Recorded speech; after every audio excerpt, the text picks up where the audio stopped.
Welcome to this edition of English News. I'm Kate Mary. The top headlines.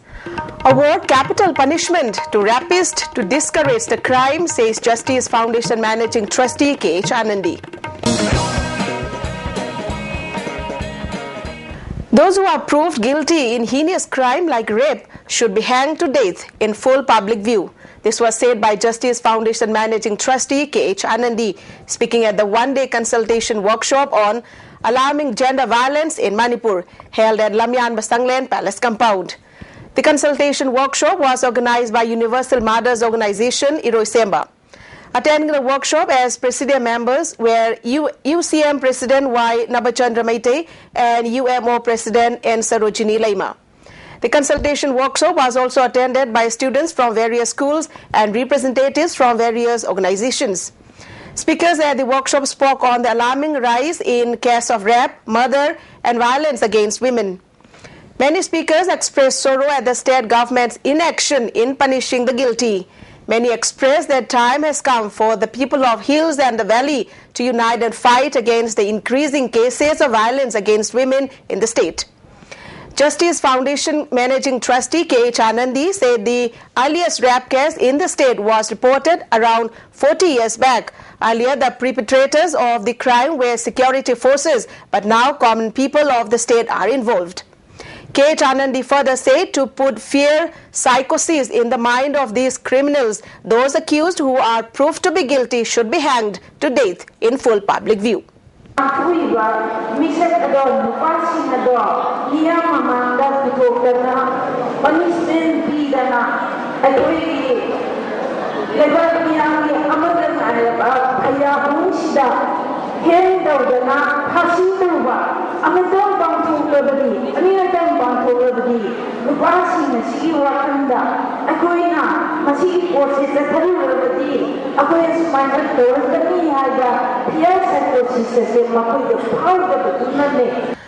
Assam Rifles troops recovered banned drugs worth 15.35 crore rupees.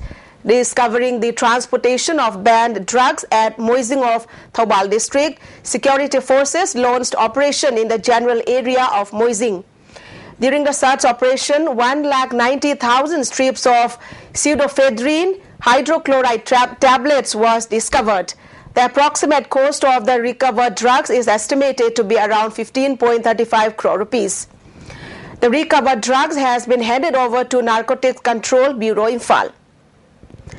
Manipur is like a second Switzerland in the world. This was stated by the Thai cultural troupe during their visit to Andhra. The cultural troops who had come from Thailand to participate in the Shanghai Tourism Festival during their visit to Andhra were mesmerized by the natural beauty of the region. The Thai cultural troupe visited the place in Andhra where a fire has been lit since time immemorial, museum and other ancient artifacts. The Thai cultural troupe were received at Andhra with rich traditions and customs and was attended by village chief and general public. Speaking to ISTV News, the Thai people said there are many similarities between Thailand and Manipur. They said mainly the similarity was found in the food habits and the song and dances. They also said the natural beauty of the state is as stunning as Switzerland.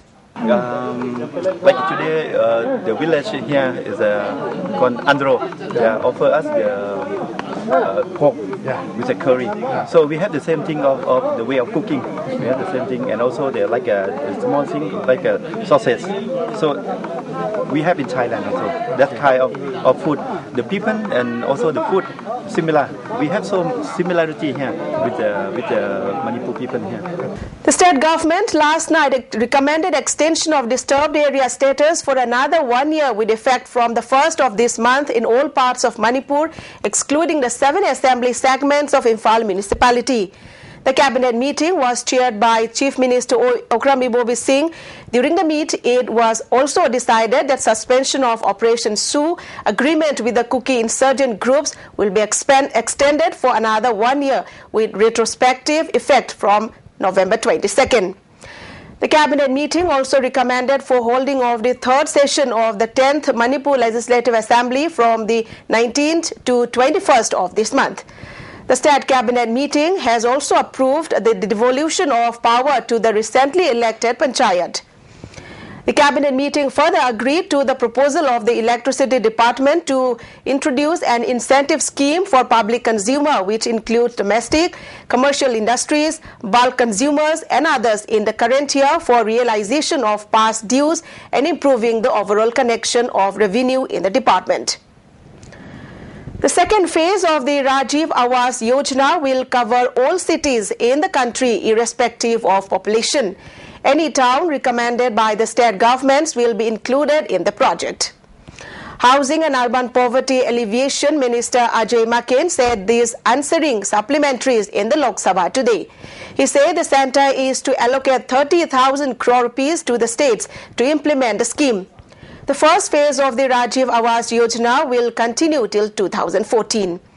The second phase of the scheme is intended to overcome the shortage of about 1 crore 87 lakh houses in the urban areas. Ajay Maken said that 35% dwelling units will be reserved for the economically weaker sections. The houses under the scheme will be constructed through public-private partnership. He further said loans up to 5 lakh rupees will be provided to the weaker sections. The scheme aims at eradicating slums in the urban areas. NASA's Mars rover Curiosity has found tantalizing clues that life may have once existed on the red planet, but scientists said it was too early to make much of the first soil analysis. Scientists have found traces of carbon in several compounds detected by the rover's sample analysis at Mars instrument. They, however, do not yet know if the carbon is contamination from Earth or was delivered to Mars by organics-rich asteroids or arose on Mars itself. The carbon, if indigenous, could be an indicator of geologic or biological activity. Curiosity, which is 4 months into a planned 2-year mission in Mars, already has turned up evidence that its landing spot on the Floor Gal crater was once covered in water. Minerals in the soil analysis also show a history of chemical interaction with water. Curiosity contains an on-board chemistry laboratory to find possible ingredients for microbial life, the environments that could have supported it, and places where life could have been preserved. Till now, signs of an oxygen-chlorine compound, possibly perchlorate, and traces of carbon-containing chlorinated methane compounds have been detected. And with that, we take it to the headlines once again. Award capital punishment to rapists to discourage the crime, says Justice Foundation Managing Trustee K.H. Anandi. That's all we have for the moment. Stay tuned.